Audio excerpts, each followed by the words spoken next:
গত পর্বে আমরা এই পর্যন্ত এডিট করেছিলাম। এই পর্বই এই প্রজেক্টের শেষ পর্ব। আর এই পর্বে আমরা চোখের আলো বৃদ্ধি করব এবং দাঁত আরও ফর্সা করব, ঝকঝকে করব। দাঁত ফর্সা করার জন্য আমরা প্রথমে যেই টুলটি কথা চিন্তা করতে পারি সেটি হচ্ছে ডচ টুল। এই টুলটির কাজই হচ্ছে উজ্জ্বল করা। তো আমরা দেখি, যেমন ধরুন আমরা এটি এভাবে পেইন্ট করে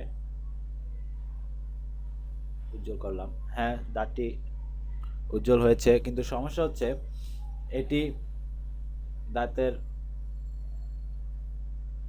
অরিজিনাল কালার ফিরিয়ে আনতে পারছে না, এটি শুধু উজ্জ্বলই করছে। তাই আমরা এই টুলটি ব্যবহার করব না। কন্ট্রোল জেড চেপে আনডু করি। এবার এখানে রাইট ক্লিক করি বা মাউস দিয়ে ক্লিক করে চেপে রাখি। দেখুন এখানে আরেকটি টুল আছে, স্পঞ্জ টুল। এই টুলটি আমরা সিলেক্ট করি। এখানে দেখুন ডিস্যাচুরেট এমন একটি অপশন সিলেক্ট করা আছে, ফ্লো 50%, দ্যাটস ওকে, এবং ভাইব্রেন্স এই অপশনটি চেক করা থাকতে হবে।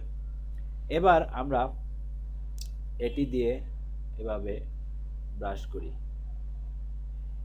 এই ভাইব্রেন্সের কাজ হচ্ছে, অর্থাৎ এই ডচ টুল, এটির সাহায্যে স্যাচুরেশন যে কোনোভাবে কমানো যায় বা সিলেক্ট করা যায় বা বাড়ানো যায়। এখানে দেখুন আরেকটি অপশন আছে স্যাচুরেট। কিন্তু এটি দিয়ে পেন্ট করার পর একটি সমস্যা দেখা দিয়েছে, দাঁতের পাশাপাশি এভাবে ঠোঁটের কালারও চেঞ্জ হয়ে গিয়েছে। তো আমরা সেটি নিশ্চয়ই চাচ্ছি না। তো কন্ট্রোল জেড চেপে আন্ডু করি। এবার দাঁতটি আমরা প্রথমে সিলেক্ট করে নিব। সিলেক্ট করতে এখান থেকে কুইক সিলেকশন টুলটি সিলেক্ট করার পর আমরা একটু থার্ড ব্র্যাকেট, রাইট থার্ড ব্র্যাকেটটি চেপে আমরা একটু বড় করতে পারি। এবার আমরা দাঁতটি সিলেক্ট করি। কোনো অংশ যদি বেশি হয়ে যায়, অল্ট চেপে আমরা সেই অংশটি কমিয়ে দিতে পারি। এবার সিলেকশনটি তৈরি হওয়ার পর আমরা স্পঞ্জ টুলটি সিলেক্ট করি। ফ্লো কমিয়ে আমরা 30% করব, তাই 3 চাপি। দেখুন ফ্লো কমে গিয়েছে। এবার আমরা সিলেকশনটি হাইড করে নিব যাতে আমাদের দেখতে সুবিধা হয়। হাইড করতে কন্ট্রোল এইচ চাপুন। এবার আমরা এই দাঁতের উপর এভাবে পেইন্ট করি। দেখুন আগের চেয়ে দাঁতের উজ্জ্বলতা বৃদ্ধি পেয়েছে এবং দাঁতের হলদেটে ভাবটি দূর হয়ে গেছে। এবার আমরা চোখের উজ্জ্বলতা বৃদ্ধি করব, সেটিও স্পঞ্জ টুলের সাহায্যে। এখানে দেখুন ডিস্যাচুরেট সিলেক্ট করা আছে, আমরা স্যাচুরেট অপশনটি সিলেক্ট করে দিব। ফ্লো যেহেতু 30% আছে, তো আমরা একটু বাড়িয়ে দিই 5 চেপে। এখানে স্যাচুরেট অপশনটি সিলেক্ট করা আছে, দেখুন নীল হয়ে আছে। তো এটি আমরা আনসিলেক্ট করতে এসকেপ চাপি। এবার 5 চেপে আমরা 50% করি। কার্সরটি আমরা চোখের মণির বরাবর করব।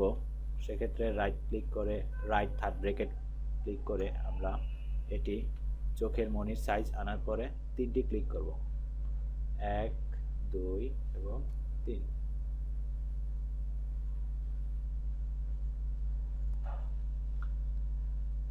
এই চোখে 3বার ক্লিক করার পর আমরা এই চোখেও 3বার ক্লিক করব, 1, 2, 3। এবার শিফট ও চেপে ডচ টুলটি আনবো, অথবা এখান থেকে ডচ টুলটি সিলেক্ট করব। এক্সপোজার 2 চেপে 20% তৈরি করব এবং রাইট থার্ড ব্র্যাকেট ক্লিক করে আমরা এটি চোখের সমান এনে 1বার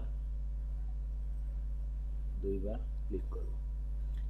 এবার আমরা যে কাজটি করব সেটি হচ্ছে সম্পূর্ণ চোখটি সিলেকশন তৈরি করব।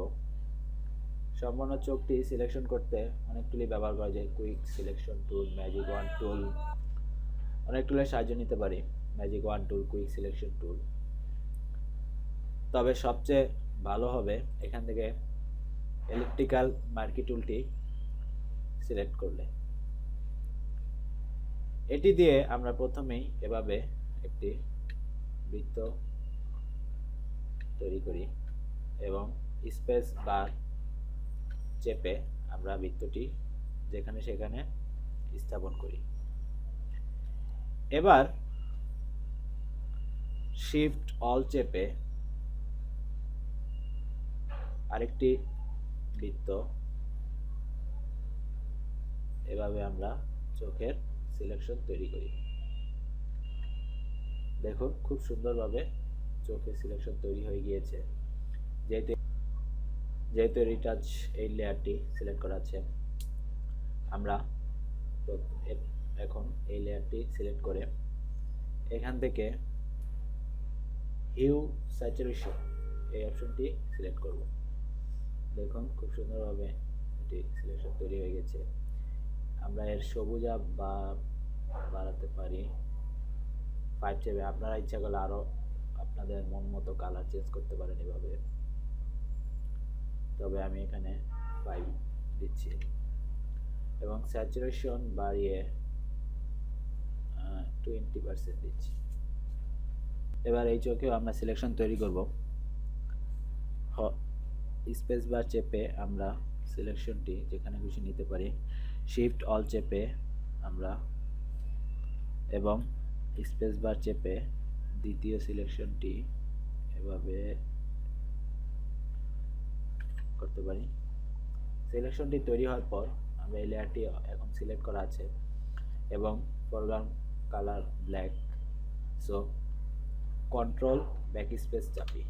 দেখুন এখানে এই দুটি চোখ ছাড়া বাকিটি ব্ল্যাক এবং এই দুটি চোখে এই হিউ এবং স্যাচুরেশন ইফেক্টটি পড়েছে। এই হচ্ছে আমাদের ফাইনাল ইমেজ। দেখুন এডিট করার আগে এমন ছিল এবং এডিট করার পরে এমন হয়েছে। আশা করি এই টিউটোরিয়াল থেকে আপনারা ফেস এডিট করার বিস্তারিত তথ্য জানতে পেরেছেন। ধন্যবাদ সবাইকে।